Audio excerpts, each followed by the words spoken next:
The early stage slump. HBO. I tweeted out this article from TechCrunch in the middle of last week. We believe 2012-16 was a bubble in early stage funding. https://t.co/vzlkgg5p Fred Wilson, at Fred Wilson, December 1, 2017. We believe 2012-16 was a bubble in early stage funding. https://t.co/vzlkgg5p and the response from the Twitter sphere was a desire to hear my views on it. The data is pretty clear. The seed and early stage investing market has cooled substantially in the past few years. AVC/Venture Monitor on a dollar basis, the cooling off has been mild. On a deals basis, the cooling off has been dramatic and looks to be getting worse. So what is going on?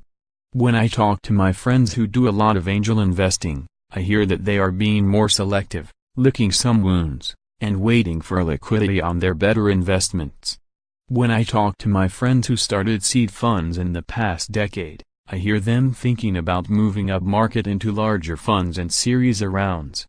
You can see that in the data. Less deals and bigger deals. Here's the thing. Seed is really hard. You lose way more than you win. You wait the longest for liquidity. You lose influence as larger investors come into the cap table and start throwing their weight around. It is where most people start out. Making angel investments, raising small seed funds. They learn the business and many see better economics higher up in the food chain and head there as soon as they can. If you hit one or two right, you can make a fortune in seed. But those bets take a long time to get liquid. And if you don't hit one or two right, you end up with a mediocre portfolio. The Facebook IPO in May 2012 was a real boon to the angel and seed markets. A lot of instant millionaires reinvested their gains back into startups, just as BTC and ETH instant millionaires are reinvesting their gains into ICOs right now. Many startup people reinvented themselves as angel investors, angel listers, seed VCs, and early stage VCs. As I quoted TechCrunch in my tweet, 2012 to 2016 was a bubble in early stage funding. I think the bubble actually started letting out air in mid-2015. You could see all of this in the pricing of seed rounds. For most of my career, seed rounds were sub $1 millimeter and they bought 15 to 25% of the company, $4 to $6 millimeters post-money. At the peak of the seed bubble, uncapped notes of $3 to 5 millimeters were the norm for seed rounds. That wasn't going to work. It was unsustainable. So where does that leave us now?